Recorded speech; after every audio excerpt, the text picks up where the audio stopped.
CPM സംസ്ഥാന secretary MV Govindan ഹാജരാകണമെന്ന് കോടതിയുടെ അന്ത്യശാസനം. മുഖ്യമന്ത്രിക്കെതിരെ FB പോസ്റ്റ്, 73-കാരിയടക്കം പ്രതികൾ കുറ്റക്കാരല്ലെന്ന് കോടതി. ഇടതുപക്ഷം ഭരിക്കുന്ന ഉല്ലല സർവീസ് സഹകരണ ബാങ്കിൽ 25 കോടി രൂപയുടെ അഴിമതി. നഗരത്തിലെ റോഡുകൾ വെട്ടിക്കുഴിച്ച് ഗതാഗത യോഗ്യമല്ലാതാക്കി തീർത്തവർക്ക് പ്രത്യേക പുരസ്കാരം നൽകണമെന്ന വിമർശനവുമായി സാഹിത്യകാരന്മാർ. CPMനും മുഖ്യമന്ത്രിക്കും ചോദ്യങ്ങൾ തുടങ്ങിയിട്ടേയുള്ളൂ. അപകീർത്തി കേസിൽ പ്രതി ചേർക്കപ്പെട്ട തുടർച്ചയായി കോടതിയിൽ ഹാജരാകാതിരുന്ന CPM സംസ്ഥാന സെക്രട്ടറി MV ഗോവിന്ദൻ വിചാരണയ്ക്കായി ജൂലൈ 2-ന് ഹാജരാകണമെന്ന ചീഫ് ജുഡീഷ്യൽ മജിസ്ട്രേറ്റ് കോടതിയുടെ അന്ത്യശാസനം. BJP സംസ്ഥാന വൈസ് പ്രസിഡന്റ് B ഗോപാലകൃഷ്ണൻ നൽകിയ ഹർജിയിലാണ് കോടതിയുടെ ഉത്തരവ്. BJPയും സംസ്ഥാന വക്താവുമായ താനും ഇന്ത്യൻ ഭരണഘടനയ്ക്ക് പകരം മനുസ്മൃതിയെ പിന്തുടരുന്നുവെന്നും ഇന്ത്യൻ ഭരണഘടന ചുട്ടുകരിക്കണമെന്ന് താൻ പറഞ്ഞുവെന്നും MV ഗോവിന്ദൻ പ്രസ്താവന ഇറക്കിയതായി കാണിച്ചാണ് ഗോപാലകൃഷ്ണൻ കേസ് ഫയൽ ചെയ്തത്. പ്രതിക്കായി വാറന്റ് പുറപ്പെടുവിക്കണമെന്ന് ഗോപാലകൃഷ്ണന് വേണ്ടി ഹാജരായ അഡ്വക്കേറ്റ് ജെയ്സൺ ടി പോൾ വാദിച്ചതിനെ തുടർന്നാണ് കോടതി അന്തിമ തീയതി നിശ്ചയിച്ചത്. മുഖ്യമന്ത്രിക്കെതിരെ സമൂഹ മാധ്യമങ്ങളിലൂടെ ഭീഷണി മുഴക്കിയെന്ന കേസിൽ 73-കാരിയടക്കം 2 പേരെ കുറ്റക്കാരല്ലെന്ന് കണ്ട് കോടതി വെറുതെ വിട്ടു. മുക്കം സ്വദേശിയായ 73-കാരിയായ NC ഇന്ദിര, പെരിന്തൽമണ്ണ സ്വദേശി അധ്യാപകനായ M ദിനേശ് ബാബു എന്നിവരെയാണ് വെറുതെ വിട്ടത്. ശബരിമല യുവതീ പ്രവേശനത്തെ തുടർന്നുള്ള പ്രക്ഷോഭത്തിൽ ഹിന്ദു ഐക്യവേദി സംസ്ഥാന പ്രസിഡന്റ് KP ശശികല ടീച്ചറെ അറസ്റ്റ് ചെയ്തതിനെ തുടർന്ന് മുഖ്യമന്ത്രി പിണറായി വിജയനെതിരെ ഫേസ്ബുക്ക് പോസ്റ്റ് ഇട്ടു എന്നായിരുന്നു കേസ്. അന്ന് മുഖ്യമന്ത്രി പിണറായി വിജയന്റെ പ്രൈവറ്റ് സെക്രട്ടറിയായിരുന്ന MV ജയരാജനായിരുന്നു പരാതി നൽകിയത്. DGPയുടെ നിർദ്ദേശാനുസരണം ക്രൈംബ്രാഞ്ച് രജിസ്റ്റർ ചെയ്ത കേസ് വിചാരണയ്ക്കൊടുവിൽ Thamarassery judicial first class magistrate Ardra Nithin പ്രതികൾ കുറ്റക്കാരല്ലെന്ന് കണ്ട് വെറുതെ വിടുകയായിരുന്നു. കോടതിയിൽ MV ജയരാജന്റെ പ്രോസിക്യൂഷൻ സാക്ഷിയായി വിസ്തരിച്ചിരുന്നു. പ്രതികൾക്ക് വേണ്ടി അഡ്വക്കേറ്റ് A പ്രതീഷ് ഹാജരായി. ഇതിനിടെ വർഷങ്ങളായി ഇടതുപക്ഷം ഭരിക്കുന്ന ഉല്ലല സർവീസ് സഹകരണ ബാങ്കിൽ 25 കോടി രൂപയുടെ അഴിമതി എന്ന വാർത്തയും LDFന് ചോദ്യമായി മാറുകയാണ്. വർഷങ്ങളായി CPI ഭരിക്കുന്ന വൈക്കം ഉല്ലല സർവീസ് സഹകരണ ബാങ്കിലും ക്രമക്കേടെന്ന സഹകരണ വകുപ്പിന്റെ തന്നെ റിപ്പോർട്ട്. ബന്ധുക്കൾക്കും സുഹൃത്തുക്കൾക്കും അനധികൃതമായി വായ്പ നൽകുക വഴി ഉല്ലല സഹകരണ ബാങ്കിൽ 25 കോടി രൂപയുടെ ക്രമക്കേട് നടന്നതായാണ് സഹകരണ ജോയിന്റ് രജിസ്ട്രാർ റിപ്പോർട്ട് നൽകിയിരിക്കുന്നത്. വേണ്ടത്ര ഈട് വാങ്ങാതെയും വിപണി വില കണക്കിലെടുക്കാതെയും വൻതോതിൽ വായ്പ നൽകിയെന്നാണ് കണ്ടെത്തൽ. മുൻ സെക്രട്ടറി, ഇപ്പോഴത്തെ സെക്രട്ടറി, ഭരണസമിതി അംഗം എന്നിവർക്കെതിരെയാണ് പ്രധാനമായും റിപ്പോർട്ടിൽ പരാമർശമുള്ളത്. ഇവർ ബന്ധുക്കൾക്കും സുഹൃത്തുക്കൾക്കും നൽകിയ വായ്പയുടെ വിവരങ്ങളും റിപ്പോർട്ടിലുണ്ട്.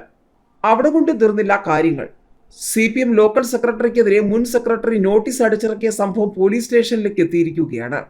ലോക്കൽ സെക്രട്ടറി അനധികൃത പണപ്പിരിവ് നടത്തുന്നുവെന്ന് ആരോപിച്ച് മുൻ ലോക്കൽ സെക്രട്ടറി നോട്ടീസ് അടിച്ച് പ്രചാരണം നടത്തി. മുൻ ലോക്കൽ സെക്രട്ടറി ആണെങ്കിലും നേതാവ് പ്രാദേശിക പാർട്ടി നേതൃത്വവുമായുള്ള അഭിപ്രായ ഭിന്നതയെ തുടർന്ന് കുറച്ചു കാലമായി പാർട്ടി അംഗത്വം പുതുക്കിയിട്ടുമില്ല. ലോക്സഭാ തെരഞ്ഞെടുപ്പ് അടുത്തിരിക്കെ തന്നെ വ്യക്തിഹത്യ നടത്തുകയും പാർട്ടിയെ അവഹേളിക്കുകയും ചെയ്തുവെന്ന് ആരോപിച്ചാണ് നേതാവ് പോലീസിൽ പരാതി നൽകിയത്. അവിടെ കൊണ്ട് തീർന്നില്ല CPMനുള്ള ചോദ്യങ്ങൾ. CPM നോട്ടീസ് മാത്രം മതിയാകില്ല, ഓരോ വോട്ടറെയും നേരിട്ട് കാണേണ്ട അവസ്ഥയിലാണ്. ഓരോ വോട്ടറെയും നേരിട്ട് കണ്ട് വോട്ട് തേടണമെന്നാണ് CPM സംസ്ഥാന കമ്മിറ്റിയുടെ നിർദ്ദേശം.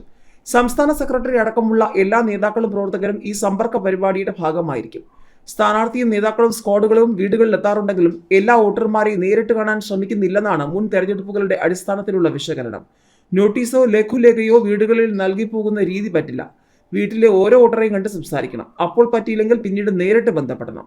സർക്കാരിന്റെ നേട്ടങ്ങളും സ്ഥാനാർത്ഥിയുടെ സവിശേഷതകളും ബോധ്യപ്പെടുത്തണം. 20 സീറ്റിലും ഇങ്ങനെ ചെയ്യുന്നുണ്ടെന്ന് ഉറപ്പാക്കാനുള്ള നിരീക്ഷണ സംവിധാനം ഏർപ്പെടുത്തി ജനങ്ങളും പാർട്ടിയും തമ്മിലെ ബന്ധത്തിൽ അകൽച്ച വന്നുവെന്ന് കഴിഞ്ഞ ലോക്സഭാ തെരഞ്ഞെടുപ്പിലെ തിരിച്ചടിക്കു ശേഷം സംസ്ഥാന കമ്മിറ്റി വിലയിരുത്തിയിരുന്നു. ബൂത്ത് തലത്തിലെ പോരായ്മകൾ കണ്ടെത്തി തിരുത്തി മുന്നോട്ട് പോകണമെന്നും ആവശ്യപ്പെട്ടിട്ടുണ്ട്. സമൂഹ മാധ്യമ പോസ്റ്റുകൾ പരമാവധി ആളുകളിലേക്ക് പങ്കുവെക്കാൻ നിർദ്ദേശങ്ങൾ കൈമാറി. ഇടത്തരക്കാരുടെയും ന്യൂനപക്ഷങ്ങളുടെയും വോട്ടുറപ്പിക്കാൻ പ്രത്യേകം ശ്രമിക്കണമെന്നും നിർദ്ദേശമുണ്ട്. ഇതിനിടയിലാണ് തിരുവനന്തപുരം നഗരത്തിലെ റോഡുകൾ വെട്ടിക്കുഴിച്ച് ഗതാഗത യോഗ്യമല്ലാതാക്കി തീർത്തവർക്ക് പ്രത്യേക പുരസ്കാരം നൽകണമെന്ന സാഹിത്യകാരൻ ജോർജ് ഓണക്കൂറിന്റെ വിമർശനവും സർക്കാരിന് ചോദ്യമായി മാറുന്നത്. നഗരവാസികൾ സഞ്ചരിക്കാൻ പാടില്ല എന്ന രീതിയിലാണ് റോഡുകൾ വെട്ടിക്കുഴിച്ചിട്ടിരിക്കുന്നത്. വ്യക്തമായ ആസൂത്രണമില്ലാതെയാണ് റോഡ് നവീകരണം. സർക്കാരിന്റെ അംഗീകാരമില്ലാതെ മിക്ക കടകളും പാർക്കിംഗ് നിരോധിച്ച് അവരവരുടെ കടകൾക്ക് മുന്നിൽ ബോർഡ് വെക്കുന്ന ജനങ്ങളുടെ അവകാശങ്ങളുടെ മേലുള്ള കടന്നുകയറ്റമാണ്. ഇത്തരം പ്രവൃത്തികൾ ഇല്ലാതാകണം.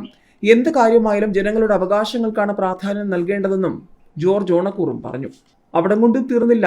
ലോക്സഭാ തെരഞ്ഞെടുപ്പിൽ LDFന്റെ ആത്മവിശ്വാസം ചോരുകയാണോ എന്നുകൂടി സംശയിക്കേണ്ടി വരികയാണ്.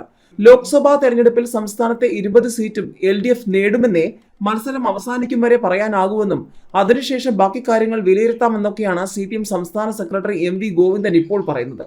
അതായത് ആത്മവിശ്വാസം കുറവാണോ എന്നുള്ള ചോദ്യമാണ് ഇപ്പോൾ ഉയരുന്നത്. ഇതിനിടെ ലോക്സഭാ തെരഞ്ഞെടുപ്പിന് മുൻപും ശേഷവും കൂടുതൽ നേതാക്കന്മാർ CPM-ൽ നിന്നും കോൺഗ്രസിൽ നിന്നും BJP-യിലേക്ക് പോകുമോ എന്ന ചോദ്യവും ഉയർന്നു വന്നിട്ടുണ്ട്.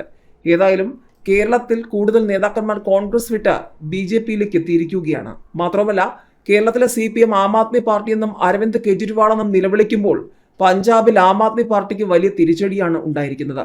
MP സുശീൽ കുമാറും MLA ശീതൽ അങ്കുരലും അടക്കം BJP-യിൽ ചേർന്നിരിക്കുകയാണ്. ലോക്സഭാ തെരഞ്ഞെടുപ്പിന് തൊട്ട് മുൻപാണ് പഞ്ചാബിൽ ഭരണകക്ഷിയായ ആം ആദ്മി പാർട്ടിക്ക് തിരിച്ചടി ഉണ്ടായിരിക്കുന്നത്. വരും ദിവസങ്ങളിൽ കേരളത്തിലെ CPM-ന്റെ പ്രമുഖ നേതാക്കന്മാരും BJP-യിലേക്ക് പോകുമോ എന്ന ചോദ്യവും ഇടയ്ക്ക് ചർച്ചയായിരുന്നു. ഏതായാലും തൃശൂരിൽ 4 കോൺഗ്രസ് നേതാക്കൾ കൂടി BJP-യിൽ ചേർന്നു എന്ന വാർത്തകളാണ് പുറത്തു വരുന്നത്. 4 കോൺഗ്രസ് നേതാക്കൾ BJP-യിൽ ചേർന്നു. കൊച്ചിൻ ദേവസ്വം ബോർഡ് മുൻ പ്രസിഡന്റ് MM കൃഷ്ണനുണ്ണി ഉൾപ്പെടെയുള്ള നേതാക്കളാണ് പാർട്ടി മാറിയത്. ലോക്സഭാ തെരഞ്ഞെടുപ്പ് അടുത്തിരിക്കെ പത്മജ വേണുഗോപാലിന് പിന്നാലെയാണ് കൂടുതൽ നേതാക്കൾ BJP-യിലേക്ക് എത്തിയിരിക്കുന്നത്.